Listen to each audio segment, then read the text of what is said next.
So this evening, we are talking about a champion's mindset. And basically, a champion's mindset is a mindset to make us win. Because if you don't have a champion's mindset, however much we can have so many good things at our disposal, we might have the best employer, we might have the best partner in the house, we might have the best boss ever. But before we set our minds to achieve what we are supposed to achieve, chances are we may not take full advantage of our potential. So in my assessment or in my analysis, our growth, our development, our movement from point A to point B has a lot to do with our mindset. But on the flip side of it, we realize that we have an animal called mental health, which works against our mindset. And so I was like, which approach will we use to address the mindset of champions that we need? Then in the workplace, mental health has become a very thorny issue. From my practice in HR over the last 10 years or so plus, I have been able to interact with diverse people, diverse employees, and going through the issues. I've been able to deal with employee assistance program, developed a few in-house initiatives to deal with employee assistance program. And the issue of mental health is not going anywhere. Apparently, it is here with us. And so how best can we discuss this at an individual level so that we can inspire the growth that we need? So who else to talk about this issue other than the industry expert? Cleopa and Njiru. Cleopa, from an introduction, maybe you can say something about who you are.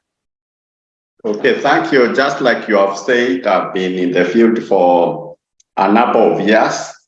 I'm a counseling psychologist, currently in consultancy or private practice, but I've worked for many organizations, and I'm still supporting a number of people, either privately or in the organization. So that's basically my background.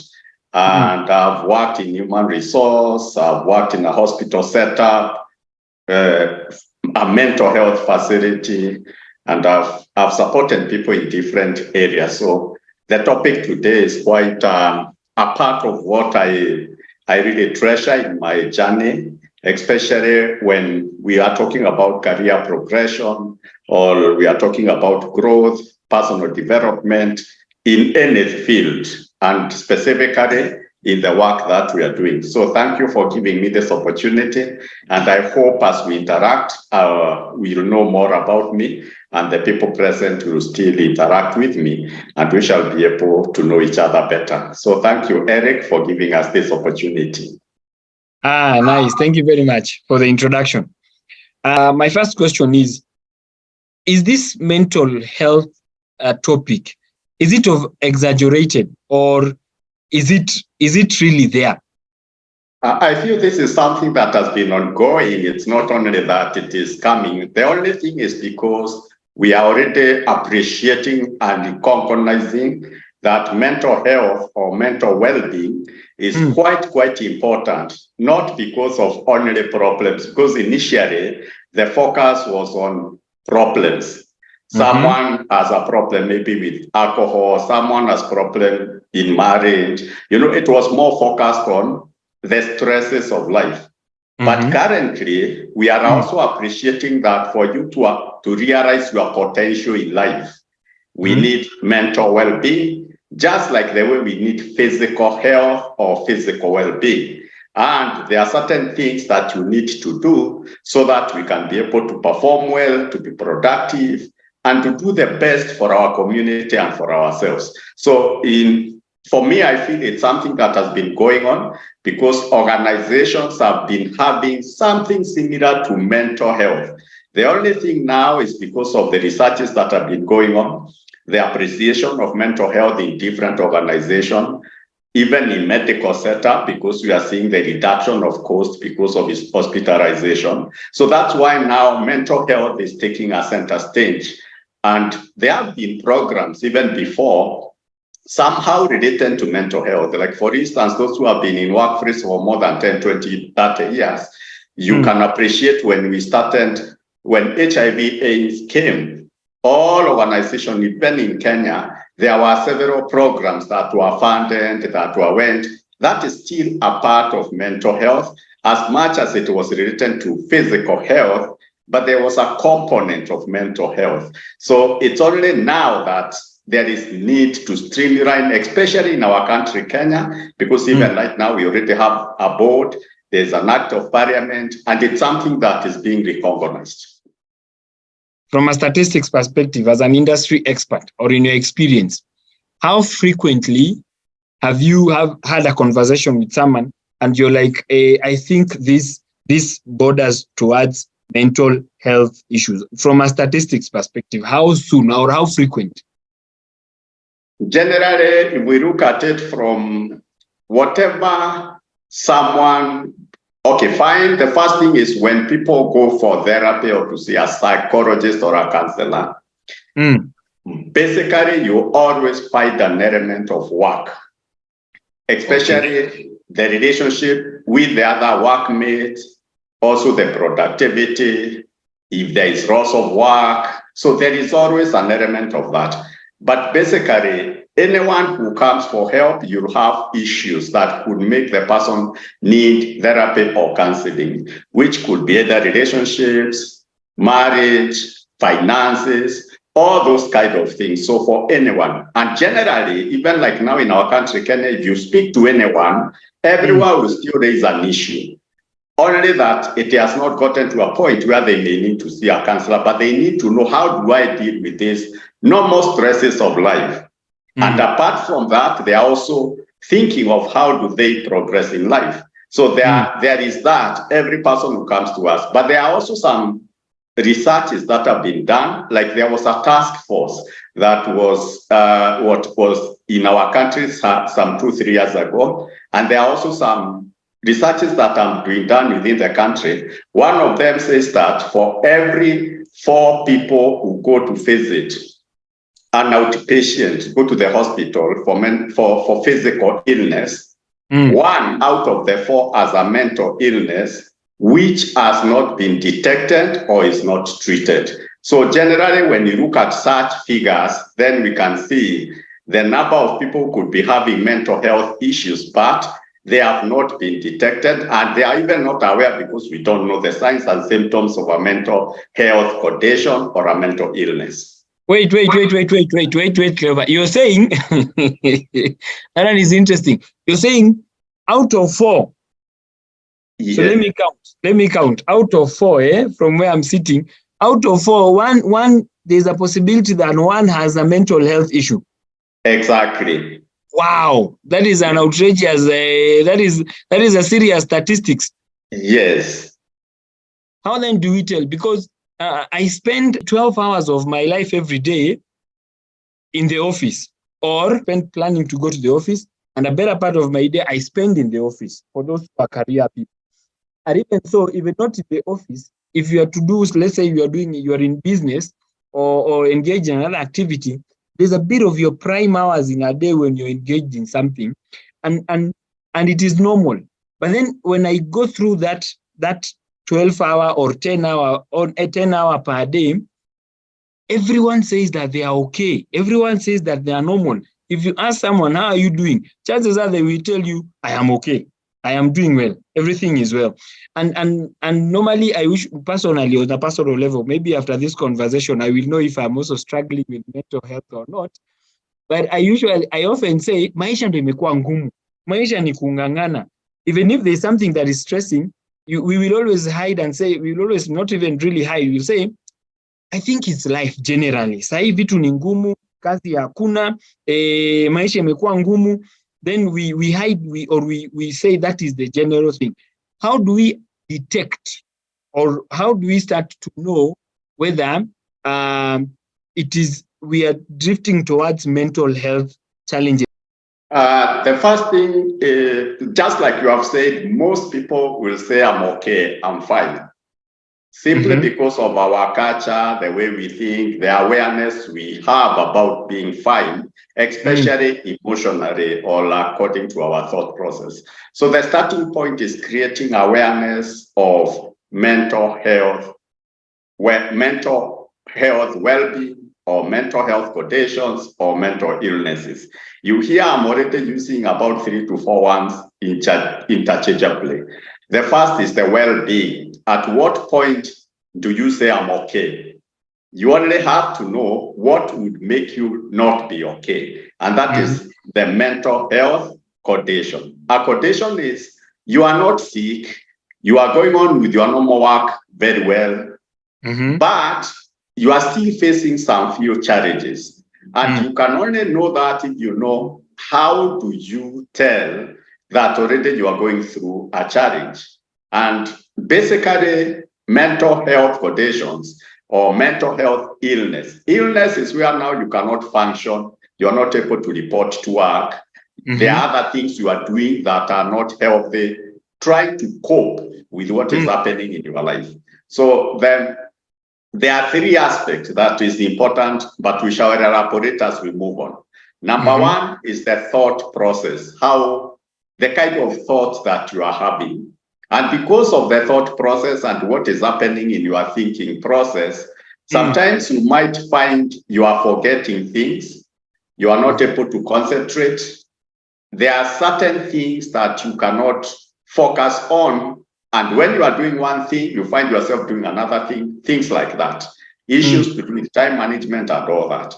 So that's basically one big area that you can tell that you are not well. The second is emotions or feelings. We interchange those ones. Like if you start getting moody, getting overexcited, when you start being irritable very easily, or just feeling your own mood. You wake up in the morning and you feel your mood is low, you don't feel excited, starting to lose interest in the things that you like, starting to withdraw from people because you don't feel happy. All those are some of the few signs that we talk when we are talking about mood or feelings or emotions. The last one is our behavior, our actions, the kind of things that we do, even in our place of work. So things that people can see outward. So those behaviors can be able to tell you are not well or you are having a mental health condition. And when they are on the extreme, then you are bordering to mental illness. So those are some of the things. But now where we are in Kenya, and most of us, to answer your question, is that the awareness about mental health or mental well-being has not been created enough. And that's where we are now focusing on having forums like this one, so that even we can talk about mental wellness or mental health at workplace. And how does it affect your career progression? And every person, whether in a full-time employment, whether in private practice, whether doing your own personal business, you still require good health, which include physical and mental. Physical, we know, because when we are sick, we can go to the hospital and tell the doctor, I'm having an headache, I'm having a chest problem. But mental, you lack sleep for 3 days, but I was not able to sleep. But you cannot associate lack of sleep with having a mental health condition or a challenge that can be helped. Okay, I've had. And I have more questions. In terms of personality, there are people who will, on a normal day, will tell you, I am not a morning person, or I am an introvert. Generally, I'm an introvert. So I don't speak much. I don't talk a lot. I take a lot of time on my own space. Then there are others like us who are extroverted. We will talk anywhere and have a conversation with anyone. But I also have my low moments when I feel, things are not working. That is one. Personality and the way we are wired. Secondly, is about the normal challenges of life. Today I have money. Okay, I'm joking. Today I have money. Tomorrow I don't have money. My behavior when I have money and my behavior when I don't have money will be a bit different, isn't it? So the ups and downs of life are bound to happen at any given time. And so where do we draw the line and say, probably my personality is I am quiet, so I don't talk too much. I am reserved. I am an introvert. Or I am an extrovert, but today I'm just feeling a bit low.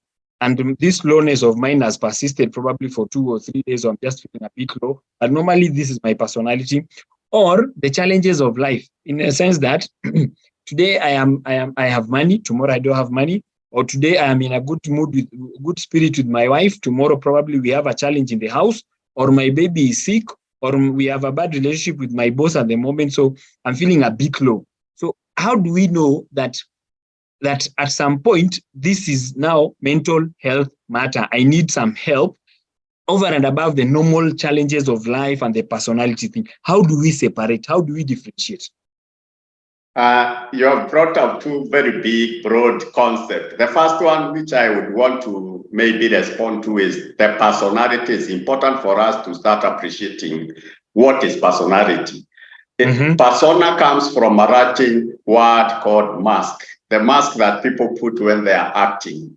And those marks are developed over time. And that's why you'll find someone, because of various reasons, is quiet. But even when someone is alone, is introverted, like you have given the example, that person, the emotions, you can see even the non-verbal, that person is calm, composed, only that the person is not doing the things that people who are extroverted are doing, like going out talking. The person also who is talking, extroverted, you find he is calm, at peace, and relaxed. But when there is a mental health condition or a mental illness, the changes will be seen in terms of the mood, the thinking, the concentration, the way the person is talking, following. So you can be able to tell, even if someone is a thinker or a feeler, you are a feeler, yes, you express emotions when it is necessary, because there are those people who have a trait of being able to feel, to be empathic, or there are those who are focused on thinking so much, or those who are sensate, looking at practical things, but those who are looking at different personalities. But the point is, if emotionally your mood is down, you are losing interest, then you can tell even yourself, and people around you can see that. So that is one thing. The second you have brought out is stress of life. I want to give it stress. It could be a demand at work, there is too much responsibility. It can be a threat, there is no money. It can be a threat, you are supporting a sick person. All those are the challenges you have brought. You'll find someone who has a mental well-being. Even when you are in a very difficult situation, your attitude, the way you look, your emotions, your thinking process is still instant. It's not like it has changed. But someone who is already having a mental health condition or mental health or mental illness, that person you'll be able to notice, even for a simple demand, he is not able to respond appropriately, or she is not able to react the way it's supposed to be. So it's important. You have asked a very important questions. You can separate the personality, a quiet or a talkative person, an outgoing person or an indoor person, but calm and peaceful. But then you call someone who has that, who keeps to herself or himself indoors, but when they answer the phone, you can hear the bitterness. You can hear the slow mood. Even the voice in the phone is low. So you know that person is now having a mental health condition that is making the mood be down. Wow. That is eye-opening. I'm seeing in the chats, thank you very much, Ali Hussein, for your input. I'm seeing Gladys Kipto. She's asking, what are the early signs of mental challenges in a person? I think that one, Cleopa has touched on it. I'm seeing Kevin. Kevin, thank you very much for your comment. You're asking how to understand the setbacks and in the personal and professional life. Thank you very much. Keep your comments coming. Keep your questions coming. I'm sure at around 20 minutes to 8, we'll have a session where we can go through the question and just have a conversation. And now I'll ask again from the career perspective. I find that there is a challenge when it comes to understanding of self, to know that this is me and this is not me. This is my strength, and this is not my strength. This is what I do best at, and this is not what I do best at. And this has been attributed to the many external circumstances. For example, pressure at work, a bad boss, an organization that is just not doing the best that it's supposed to do in terms of retaining its people and training people to build capacities and stuff like that. So I'll ask, from a career perspective, how do we start coping in terms of understanding ourselves? How do we start coping to speak and see that this is my area of weakness, this is my area of strength? How do we start to cope and take charge? How? Maybe you have given about two questions, which I will try to answer. The first one is like what you have just tried to come out with, the challenges that people go through, especially in their career. And you have said, like, from an organization point of view, there are some of the tasks, the responsibilities that they give the employer, the employee. And then from a personal perspective, there is the individual. And when you talk about self-awareness, is the awareness of basically who you are. And that awareness comes from when you look at yourself from maybe childhood or through the schools you went, the formation, the kind of parenting. So that's a part of self-awareness. And then some of the experiences one went through in life, like for instance, if someone went through a trauma, if someone went through stressful moment as well, was not able to cope with them, loss and grief, like if there are people who died or lost certain things, all those have to do with the person. And then there is what has to do with the organization itself, is strategies, where they are at, what they want to do. So all those are the things that can now contribute to mental health conditions. And that's why we say you can talk of a mental health illness like depression is very common, or anxiety is very common.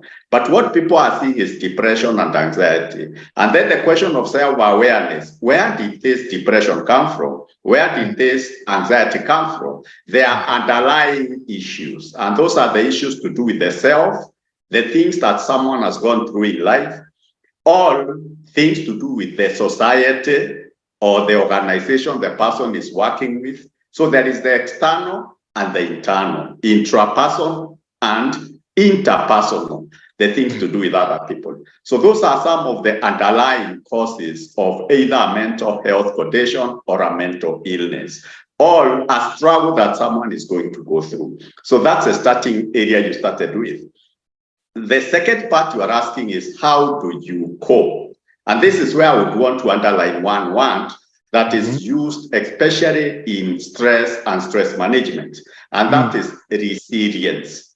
The dictionary meaning is bouncing back. But now when you go too deep in psychology, we talk about the skills and the knowledge.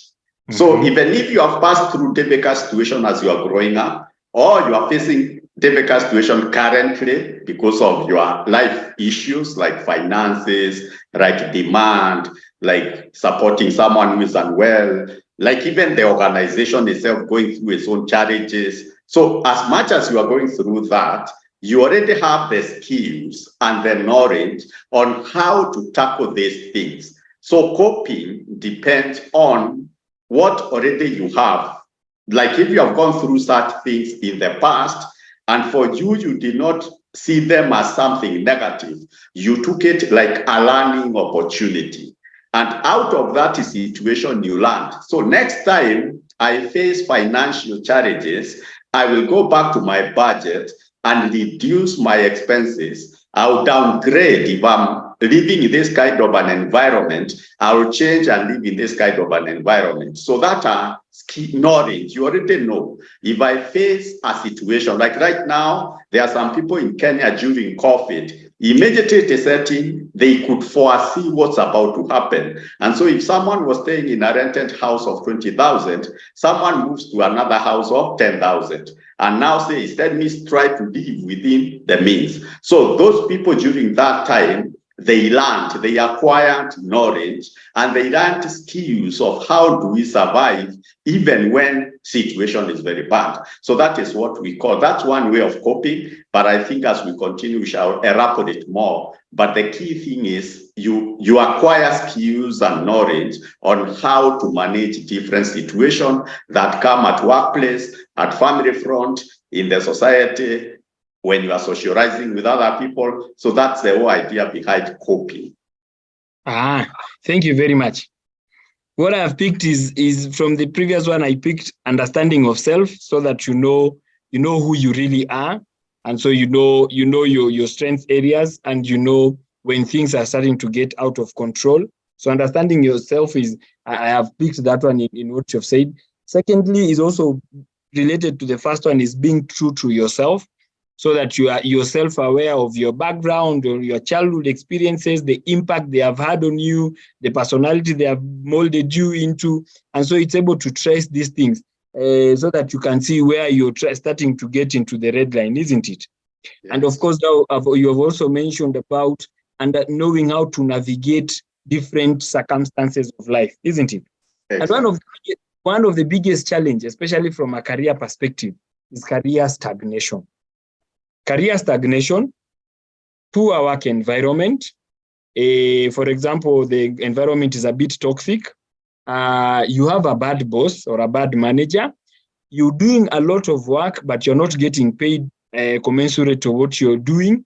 You're having conflict with your line manager or your boss, or you've just lost your job, which you are depending on. You feel that your skill set are not good enough. You've been working for so many years, but you still feel that you are not good enough to take charge of your own career and move to the next level. Can these things lead to mental health? For sure, what you are saying is quite true. And those are the things, if you don't know, like the question you asked earlier, if you don't know how to cope. And then more to that is your attitude, the support system that you have. So when all these things happen, and you can imagine all what you have said can happen to one person continuously. Like, for instance, someone who have stagnated, that you are not growing in your career. You're not seeing yourself progressing. And not because you don't want, but because they are bottleneck. Maybe the environment you are in does not allow you to do anything that can not make you more valuable. So, and then at the same time, you're having the interpersonal relationships. The work environment is not conducive. Yani the organization has not set a structure where people are recognized as a human resource. The team management, they are not following the expected HR policy. They don't have an HR policy, and so anyone can do whatever they want at any time. So you may find one person who is overwhelmed because all those things are happening at the same time. If not at the same time, one time he has a disagreement with the boss, the next time there is a discipline case and the way it is handled is like being put down. So if someone stays in such an environment, for sure, that can lead into a mental health condition or a mental illness. So those are the things you have said, and they are the ones that can cause mental illness or problems at workplace. But then that is from outside. Also from inside, the person himself, how you see yourself, like your body image, your self-image, your esteem. Do you have an aspiration? Because you may have even people in a good environment where there is growth, opportunities for growth, but they don't have that motivation. They don't take it. So there's something internal that, and depending with like what you said about mindset, our way of thinking, our belief, the thought that when you have an opportunity, what do you do? So an opportunity comes and you see someone is just there, but does not pick that opportunity. And it is because of the beliefs or the thoughts that they have, and hence they cannot see the future. So there is the organization part of it, which is happening because of what's happening in the organization. And that's why now organizations are embracing employee assistance programs. They're embracing capacity building programs, and they're embracing these skills that help people like total quality management, all the things that can help the workplace or the human resource feel appreciated and get motivated to work, and hence reduce the stress level and being able to cope with whatever challenges they are going through. So to elaborate about attitude, there is someone who did a bit of thinking about meaning and purpose in life. And he said that our work, why do we go to work? Some people work because of money. They work because of identity, to be said, I work and this organization. They work because it's an expectation of the society. But there are some people who do a certain piece of work because they like it. They have interest in helping people. And they are not only looking at helping, they are also looking at the byproduct. Byproduct means, if like now for me, I'm a therapist, and I sit down with the two people who are going through issues in life, and I help them overcome whatever it is, could be marital, organization, like what we are talking. And then I know after 2, 3, 4 sessions, these people are being productive wherever they are. So my sitting down with them is not because I'll get money. It's not because people will say Cleopa is a good therapist. It's because I know when I walk the journey with them, they will be able to support other people and they will be more productive. So in that case, even if you are in unemployment and you're not getting money, you're not getting promotion, you are not being appreciated by the organization even after you achieve your target and all that, so long as for you are in that organization, because the end result of what you are doing is what motivates you. So then you may suffer, yes, because you are not getting what you want at workplace, but inwardly, you will maintain a good mental well-being. You'll be laughing and smiling despite the challenges, because for you, you are there to support and you are looking not on the immediate, but the byproduct. Wow, that is very elaborate. You've touched on a number of issues, and one of the issues that has come across is the support system. But before you expound on the support system, I want you to talk to an individual who is going through that kind of an environment.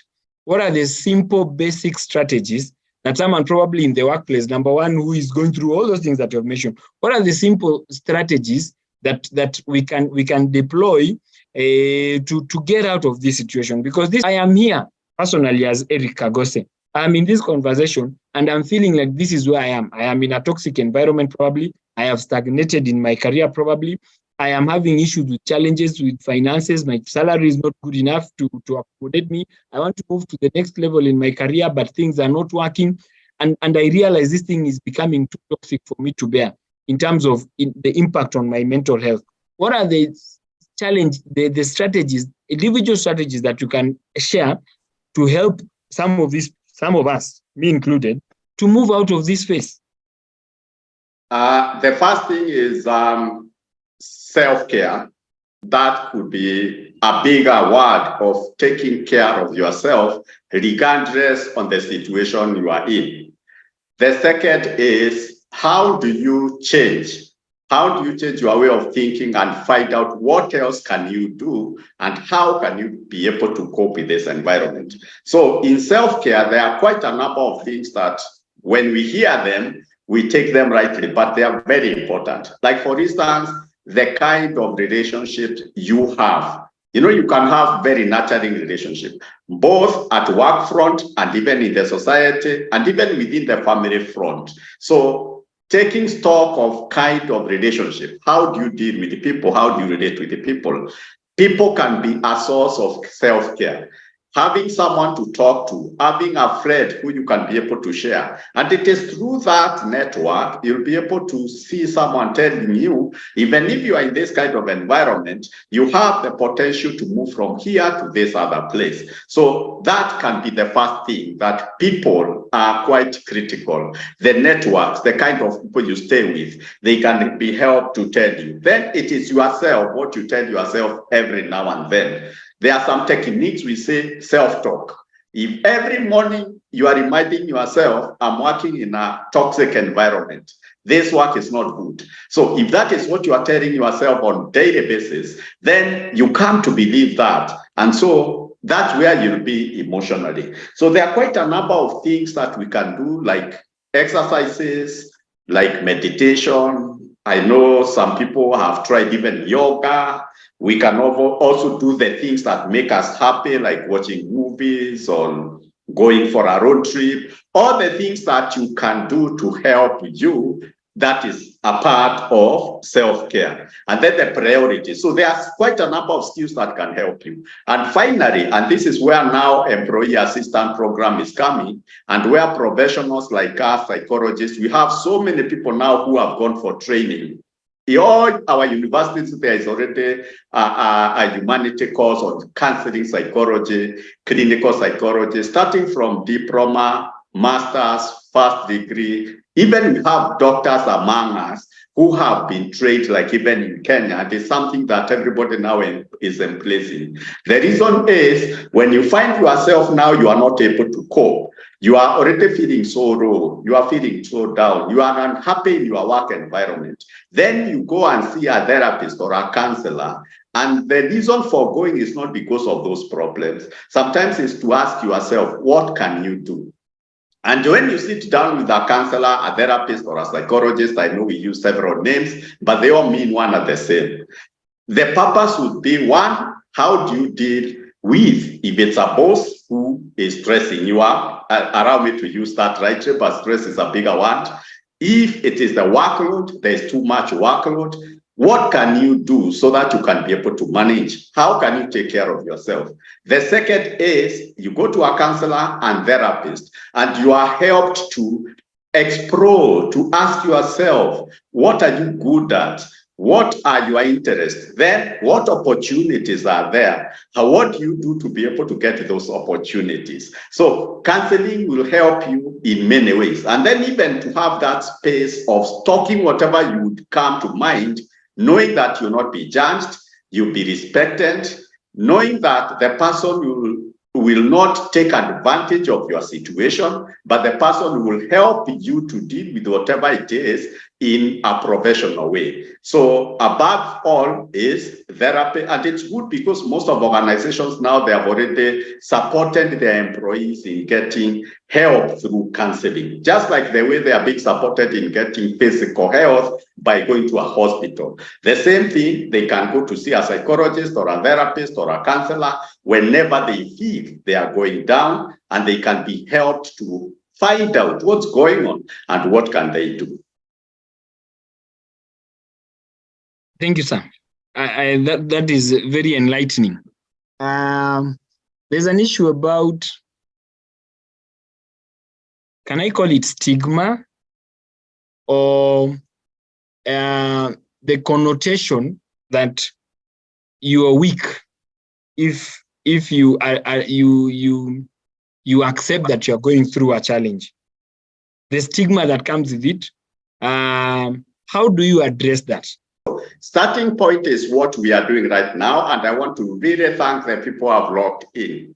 Having this kind of a discussion and talking about these things openly helps to normalize, to tell people it's okay, and to also tell each one of us that what you're going through, another person is going through. So the starting point for reducing stigma is to have more frequent discussions like this one. And so we also want to thank you for coming up with this kind of an idea, because it is in this forum that people can hear. And I'm sure right now we already a number, and each one of us, by tomorrow, we may talk to 2 or 3 people. Or we may notice a sign that this person could be going through challenges. How do I start talking to this person? Because it's by us, wherever we are, whatever we do, we are able to encourage people. And then as we talk with other person, by the way I am seeing, it's like you may need to talk to someone.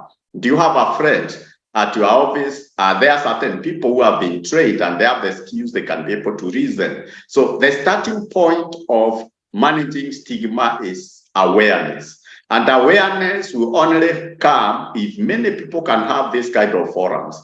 And it's true that it's happening a lot. Like now for me, I can For sure, say every week I have 2 or 3 of this kind of conversation in different organizations. And so as we go to talk to people, they start to appreciate that whatever they are going through is what everybody is going through. And we have solutions. You don't have to keep by yourself. And there are some which are available, like what we have talked: exercise, checking your diet, talking to a friend, what we do normally. And that has helped so many people. But the moment you feel like you are becoming dysfunctional, you are forgetting very easily, you are already seeing signs to tell you don't feel happy, you are withdrawing, you are keeping to yourself. When you start noticing that, it's the time you now go and see an expert, either a psychologist or a doctor or a counselor, because those feelings now, they are extreme. They are not what we go through on normal cases. So awareness will help people to seek help, or not only to seek help, but to do things that can help them as persons to maintain mental health or mental well-being, which will combine with the physical well-being. Then they are better people and they can be more productive. They will live a happier life and they will stay well with other people. There is the tendency for life generally to give us what we call character development. You know, character development, it's a common term nowadays. And I have kept to a positive attitude. I have spoken to myself and I've told myself, you know what, Eric, this is a season in life. You have to go through this. I have tried to psych up myself. I have tried to encourage myself. I've probably even talked to someone who I trust to do what, to give me the best scenario and probably to encourage me. But for some reason, I seem to be in the situation for way too long. And it is not changing. The stressing factor is not changing. My toxic boss is not changing.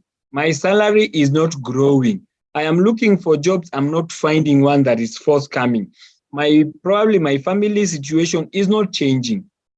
At that point, when you've been in the process for too long and you've tried all things, you've psyched up yourself, you've kept a positive spirit, but things are not changing. How do you deal with that? Now, you have really actually touched the point, and I would want you to allow me to talk about stress just briefly. Okay. Stress is when there is a demand, too much work, too many responsibilities, too much demand on you in terms of maybe family, there is demand, work, there is demand. That is stress. And when there is that demand, there are certain chemicals or hormones that are produced in the body to be able to support you so that you can either run away very fast or fight whatever situation you are in, or even just freeze, stay like that. So if what you have just said, if we allow ourselves to be in a stressful state for too long, then that is what leads to a mental illness. Okay. Because the chemicals are disturbing other chemicals in the body. Let me call them just chemicals. So we need to come out of a stressful situation the fastest we can do. We need to learn stress management techniques.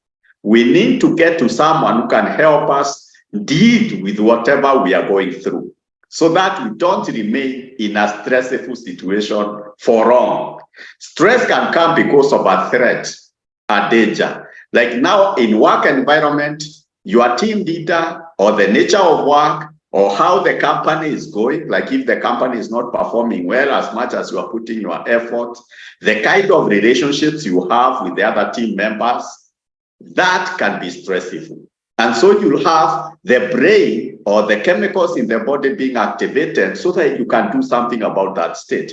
If you don't do something, and those chemicals, they continue, the stress chemicals, they continue for long, that is what now leads you to a mental illness. So the best thing is, how do you come out? Some situation you can't come out. You need the money. You need to be that work environment. You need that job very much. So you cannot even resign. And there are also demands that are there and you have to meet them through the work. So then, how do we have a conversation of helping you to cope even when you are inside there. Waiting that you can have an opportunity to get something else that can give you money and be in a good environment. So the discussion is, how do we have resilience? How do people cope even when they are in very difficult situations? That is the attitude in suffering. You may have gone to visit someone in hospital, and the people who are coming to visit are actually the ones who are crying.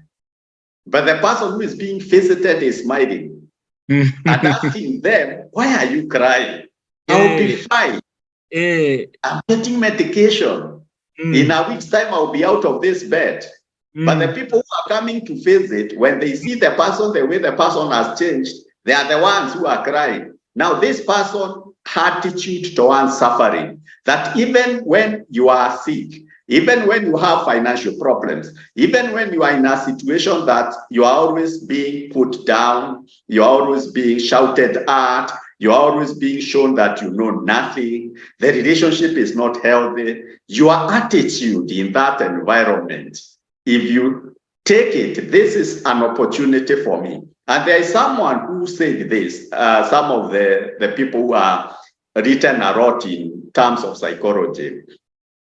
He who has a why to live. Like, for instance, the why would be, you know, in the next 10 years, I'll be in this position. In the next 5 years, I'll be doing this. Or I have a family, or I have someone I care for, and I know even if I go through this difficult situation, I'll come out of it and I'll be able to get what I am aspiring to. That is, he who has got a why will always find a how. Even in the most difficult situation, you can even have humor. Like, there is someone who has written also a lot. He went into 3 concentration camps, and he says he came out of those difficult situations because of humor. That despite the challenges, despite the humiliation, despite the fact that other people are even dying out of depression, even within that, he has humor. He can smile. He can even think positively about that situation. So it is our attitude, even in the most difficult situations, that can help us to come out of those situations. But we are not saying that you just stay like that. If you have an option, if you can go upgrade your skills, if you can look for something else to do, if there are opportunities, but then you could be in a place where there are no opportunities even when you try. So what do you do? But if you have an opportunity to even talk to a boss or even change the situation, well and good. But still, also, if the environment is too stressful, this is where you have to make a decision. Is it your health? Is it your mental health? If you have tried everything and you are not working, but don't rush into action before you try anything. Because what we see is people lose hope, and they even lose opportunities very fast, even before they have made an effort to change even their own attitude in the situation they are in. Wow, thank you very much. I am seeing a few questions on the chat. I want to put them out loud, and thank you very much for your comments, guys. Thank you very much for listening in. Someone is asking, number one, what is the difference between mental wellness and good mental health? I feel that is one and the same, but mental wellness is an elaborate concept. It's physically in your thoughts, in your emotions, in your actions.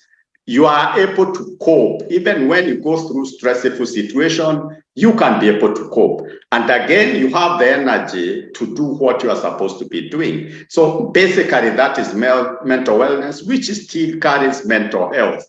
That the way we say you are physically health, then it's the same thing as your mental health is okay. You have a good mental health, but there are ones that can be used interchangeably, but they mean one and the same thing. Personally, I talk to myself quite a while when things are thick. I enjoy driving alone, so that I can, especially during the night when I go home, sometimes, so that I can just have a self conversation about things when things are thick. My friend Rosa is asking the same question. When I have that mental pressure and I talk to myself, I have that self conversation, but out loud. Should I be worried that perhaps I'm heading the wrong direction when I talk to myself too frequently or too often? Should I be worried, or is it normal? That is a technique we even used in therapy, which is called self-talk. But then it may depend on how you talk. If the talking is not you purposely having a way of like self-affirmation, that despite the situation, I'm a good person, I have worth, I will make it. You repeat those ones as a way of self-affirmation or self-talk. Or you catch yourself, you're always thinking that the situation is bad, the economy is bad. That's what you are saying all the time. Then you decide, you say, despite the situation, I know I can manage. I know this will come to an end. I know I can work hard. That is self-talk. So it will depend on the kind of talk. And there is the talking that is already in the mind and it's non-stop. The talking that you find even when you go to bed, you don't sleep. When you are talking, it's something that is not in your control. It's like it's something that is being, it's a pressure from somewhere, and it's not you directing the conversation in your brain or in your talking. The same way you find someone walking and they are holding their finger like this and they are talking to themselves. So if people tell you you have been talking to yourself, then that's the time to know, could this be a sign that my mental health is not okay, and hence I may need to be seen by a doctor or a psychiatrist or a psychologist or a counselor for that matter. Okay.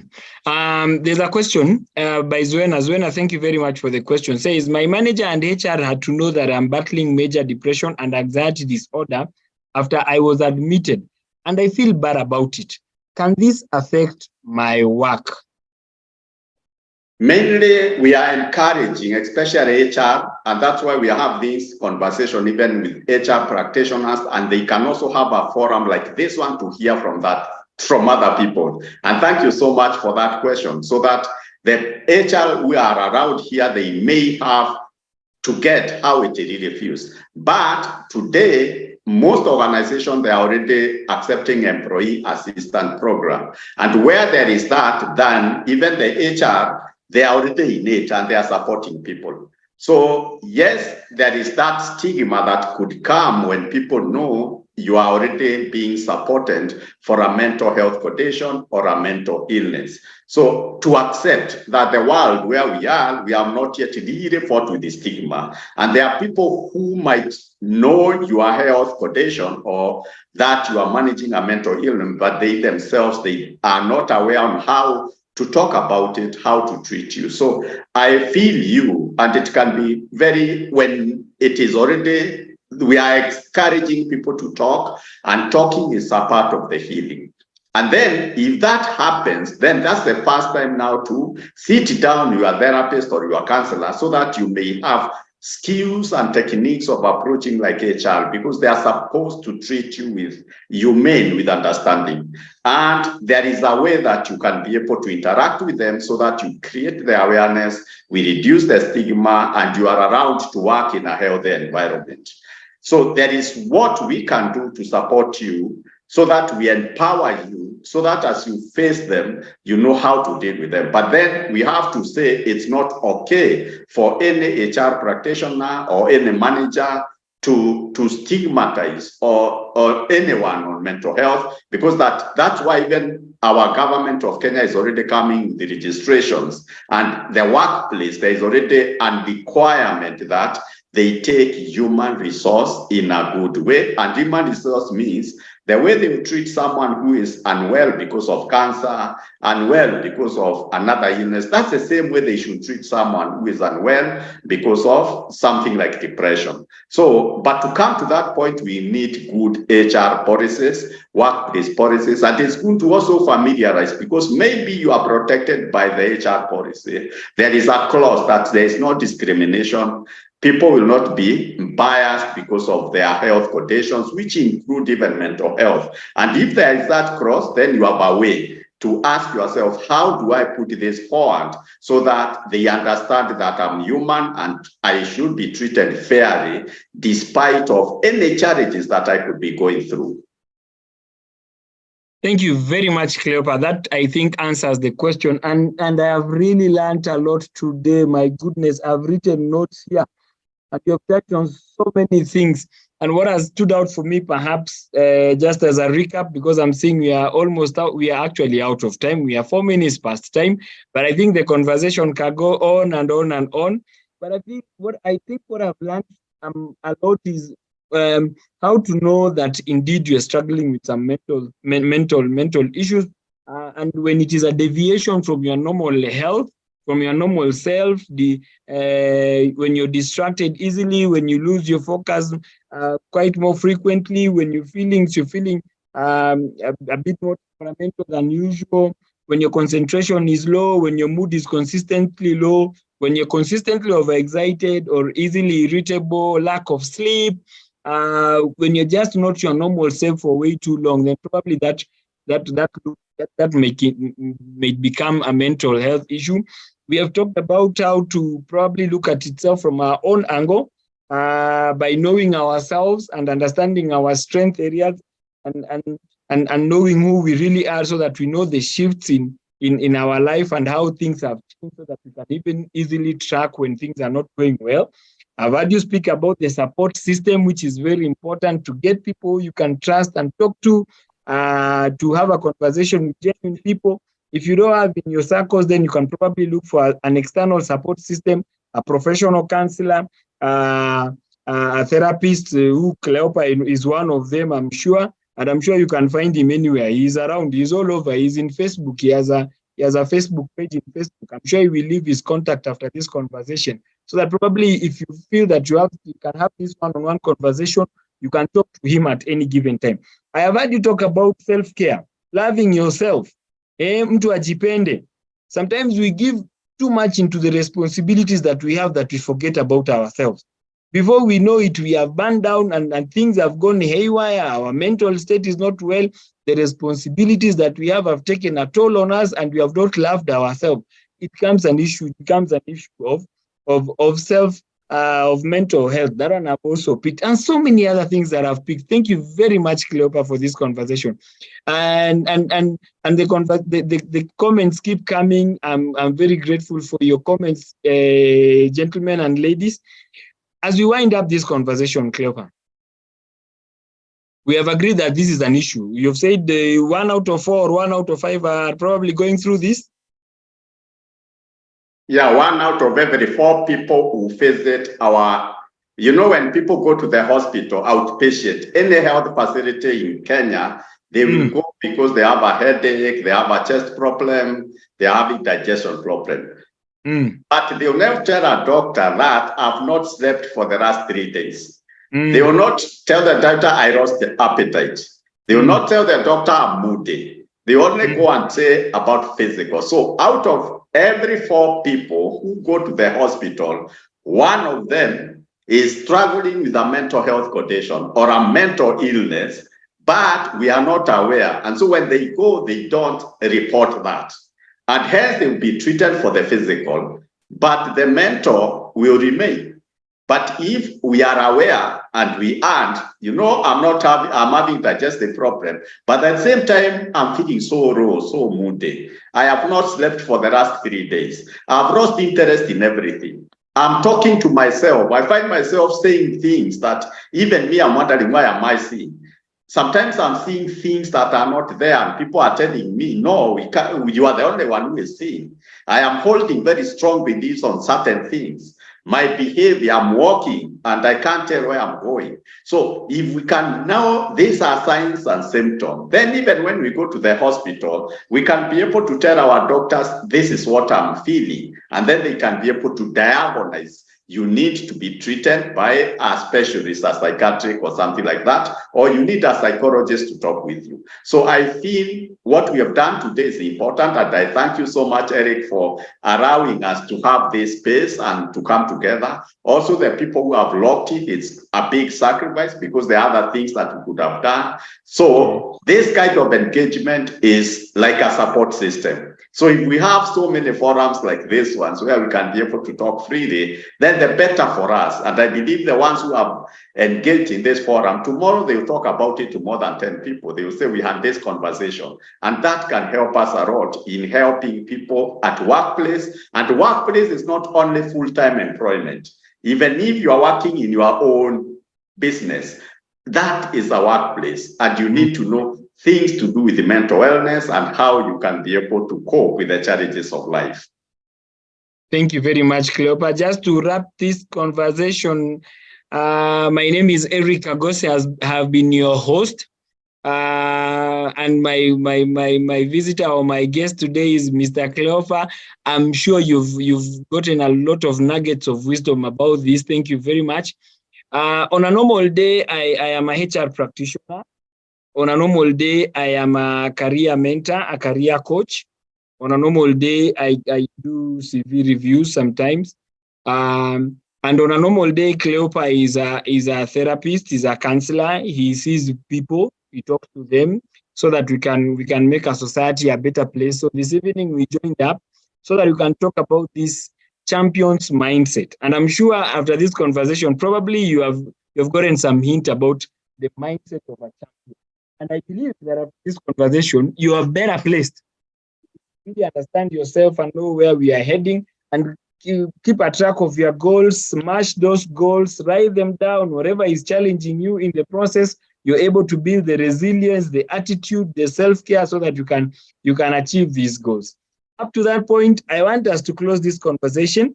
You can get Mr. Cleopa on the telephone number. I will allow him to say as I type it here. 0721 356 549. 549. Or my WhatsApp number 0770 30 39 40. Yes.